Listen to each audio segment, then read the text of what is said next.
Study IQ IAS, आपका selection हमारा mission. नमस्कार साथियों, मैं हूं डॉक्टर पंकज मिश्रा और बहुत बहुत स्वागत है आपका स्टडी IQ IAS हिंदी पर। साथियों, आज हम जो खबर आपके सामने लेकर आए हैं ना, उसे सुनकर एक पल के लिए आप चौंक जाएंगे और सोच में पड़ जाएंगे कि भाई ऐसा कैसे हो सकता है। स्क्रीन पर सबसे पहले मैं आपको न्यूज दिखाता हूं। द हिंदू की न्यूज है, Sri Lanka upgraded to upper middle income economy by world bank. यानी कि जिस श्रीलंका में गाड़ियां सड़कों पर बिना तेल के खड़ी हुआ करती थीं, जहां की जनता ने राष्ट्रपति भवन में घुसकर स्विमिंग पूल में गोते लगाए, फोटो वायरल हुई थी, आप सबने देखी होंगी। आज उसी श्रीलंका की किस्मत वर्ल्ड बैंक के एक फैसले से बदल गई है। वर्ल्ड बैंक ने श्रीलंका को अपर मिडिल इनकम यानी कि उच्च मध्यम आय वाला देश घोषित किया है। अब आपके दिमाग की बत्ती जलेगी दोस्तों, और आप कहेंगे कि सर हमारा भारत वो दुनिया की छठी बड़ी अर्थव्यवस्था है, वो कहाँ है? क्या हम लिस्ट में ऊपर हैं या श्रीलंका हमसे ऊपर निकल गया? तो देखिए, श्रीलंका हमसे ऊपर निकल गया है इस लिस्ट में एटलीस्ट। और आपको आज के इस वीडियो में मैं पूरी गणित समझाऊंगा, कैसे हुआ, क्या हुआ, क्यों हुआ, और भारत अभी भी लोअर मिडिल इनकम ग्रुप में ही है। तो साथियों, सबसे पहले तो यह समझिएगा इसकी पूरी एनालिसिस को समझने के लिए कि वर्ल्ड बैंक किसी देश को अमीर या गरीब कैसे घोषित करता है, तरीका क्या होता है। तो वर्ल्ड बैंक हर साल 1 जुलाई को दुनिया भर के देशों की एक लिस्ट निकालता है। यह लिस्ट बनती है GNI पर कैपिटा से, यानी कि ग्रॉस नेशनल इनकम प्रति व्यक्ति के हिसाब से। अब आसान भाषा में कहें तो देश की कुल जितनी कमाई हुई वहां की उस देश की कुल कमाई को वहां की आबादी से भाग कर दीजिए, आपको आ जाता है GNI पर कैपिटा। और इस आधार पर वर्ल्ड बैंक दुनिया भर के देशों को 4 कैटेगरीज में बांटता है। पहला लो इनकम ग्रुप, दूसरा लोअर मिडिल इनकम ग्रुप, तीसरा अपर मिडिल इनकम ग्रुप और चौथा हाई इनकम ग्रुप। अब लो इनकम ग्रुप जहां की GNI पर कैपिटा $1145 से नीचे है। लोअर मिडिल इनकम ग्रुप जहां की जो पर कैपिटा GNI है वो 1146 से 4515 के बीच में है, और भारत की GNI पर कैपिटा है $2488। श्रीलंका $4670 पाता है, और अपर मिडिल इनकम कैटेगरी में आने के लिए 4516 से $14005 GNI पर कैपिटा होनी चाहिए। और हाई इनकम कंट्री के बनने के लिए आपके पास होना चाहिए $14006 GNI पर कैपिटा से ऊपर।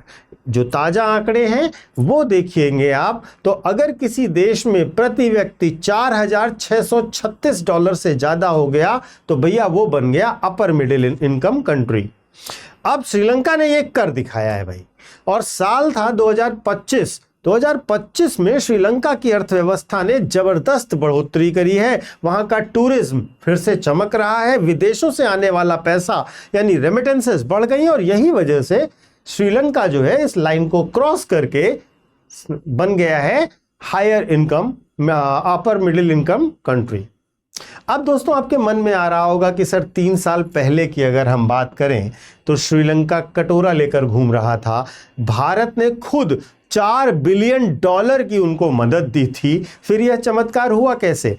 तो हुआ यह दोस्तों कि श्रीलंका ने IMF के साथ मिलकर कई कड़े आर्थिक सुधार किए, अपनी टैक्स व्यवस्था सुधारी, फिजूल खर्ची रोकी, और सबसे बड़ी बात, श्रीलंका की आबादी बहुत कम है, मात्र 2.25 करोड़। जब आबादी कम होगी तो कमाई थोड़ी भी सुधरती है, तो प्रति व्यक्ति आय का ग्राफ बहुत तेजी से ऊपर जाता है। हालांकि वर्ल्ड बैंक ने खुद कहा है कि श्रीलंका बहुत मामूली अंतर से इस रेखा को पार कर पाया है, लेकिन फिर भी रिकॉर्ड तो रिकॉर्ड है ना, और रिकॉर्ड तो बन गया श्रीलंका का। लेकिन अब यहां पर एक बात ध्यान से समझिएगा कि क्लासिफिकेशन जो ये करता है वर्ल्ड बैंक, ये एक GDP के आधार पर नहीं करता। जैसा आप समझते हैं ना कि 6th रैंक पर GDP के आधार पर नहीं करता है, यह GDP पर कैपिटा के आधार पर भी सीधे नहीं होती है। वर्ल्ड बैंक एक तरीका इस्तेमाल करता है, UPSC और कॉम्पिटिटिव एग्जामिनेशन की तैयारी करने वाले बच्चे इसको नोट करेंगे, ठीक है, ये इंपॉर्टेंट है। करता किस आधार पर है? GNI पर कैपिटा के आधार पर करता है, जैसे मैंने बताया था, लेकिन इसमें वो इस्तेमाल करता है एटलस मेथड। ठीक है। एटलस मेथड से जीएनआई पर कैपिटा के आधार पर ये कंट्रीज का क्लासिफिकेशन करता है। अब जीडीपी और जीएनपी में बहुत छोटा और मामूली सा फर्क भी है, वो भी समझिएगा, महत्वपूर्ण फर्क है। सॉरी, जीडीपी ये बताती है कि देश की सीमाओं के भीतर कितना इकोनॉमिक प्रोडक्शन हुआ, जबकि जीएनआई यह देखती है कि देश के रेजिडेंट्स की कुल इनकम कितनी है। यानी कि कुछ हिस्सा चाहे विदेशों से आया हो उसको भी जीएनआई में ऐड किया जाता है, जीडीपी में वो ऐड नहीं होता। तो फिर वर्ल्ड बैंक क्या करता है, एक्सचेंज रेट का जो फ्लक्चुएशन होता है, जो आप देखते हो ना, डॉलर महंगा हुआ, डॉलर सस्ता हुआ, रुपया गिर रहा, वो जो न्यूज़ है वो एक्सचेंज रेट है। तो एक्सचेंज रेट फ्लक्चुएशन को स्मूथ करने के लिए एटलस मेथड का इस्तेमाल करता है। यानी कि सिर्फ डॉलर का एक दिन का एक्सचेंज रेट देख करके फैसला नहीं लेता है वर्ल्ड बैंक। अब महत्वपूर्ण रूप से समझिएगा, 2026-27 के क्लासिफिकेशन के लिए इन्होंने जो वर्ल्ड बैंक ने इकोनॉमी की कंडीशन रेफर की है वो 2025 की है, यानी 25 के डेटा पर ये आया है। अपर मिडिल इनकम कैटेगरी में जाने की सीमा उस समय थी 4,636 और श्रीलंका ने Atlas method GNI per capita से पाया 4,670, यानी कि 4,636 लाना था, $4,670 जीएनआई पर कैपिटा आया। अंतर कितना है, $34 का। यानी कि श्रीलंका की यह सीमा बहुत बड़े मार्जिन से नहीं बल्कि बहुत मामूली अंतर से श्रीलंका ने प्राप्त की है और इसलिए इस पर बहुत ध्यान देने से समस्या नहीं है। महत्वपूर्ण यह है कि अब आप जानना चाहेंगे कि हमारे देश की क्या स्थिति है। श्रीलंका ने तो जो किया सो किया, भारत की क्या स्थिति है। हम चांद पर पहुंच गए, छठी बड़ी इकोनॉमी है, लेकिन भारत की स्थिति है क्या, तो समझिएगा दोस्तों, भारत अभी भी वर्ल्ड बैंक की लोअर मिडिल इनकम यानी कि निम्न मध्यम आय कैटेगरी में ही है, बहुत समय से है।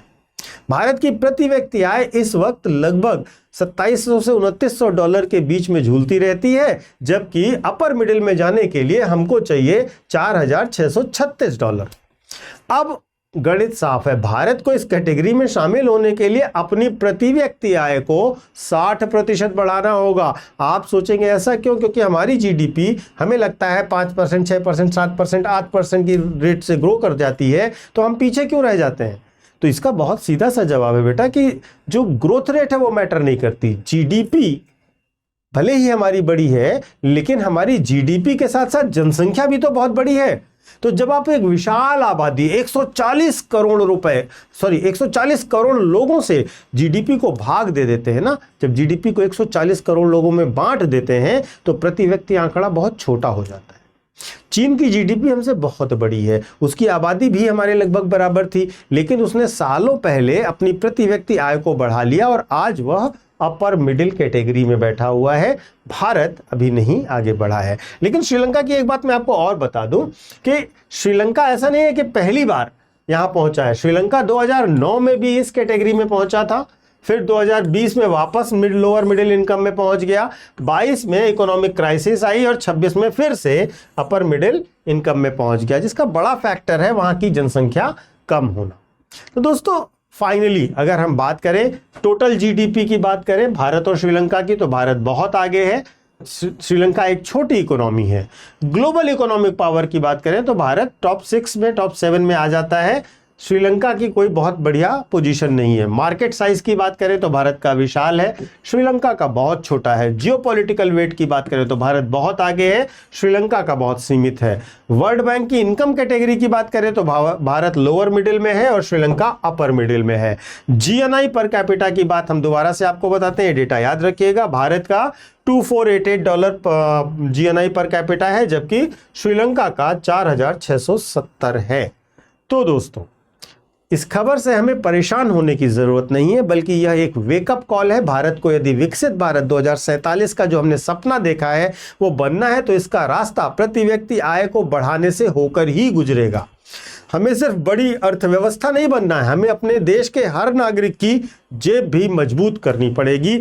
आपको इस मामले में क्या सोचना है? क्या भारत अगले 5 वर्षों में अपर मिडिल इनकम की सीमा को तोड़ पाएगा? क्या हम श्रीलंका जैसे देशों से भी पीछे रहेंगे? आप अपनी राय कमेंट करके अवश्य बताइएगा। आपकी राय का इंतजार रहेगा। वीडियो पसंद आया हो तो शेयर भी कीजिएगा और साथ ही साथ लाइक भी कीजिएगा।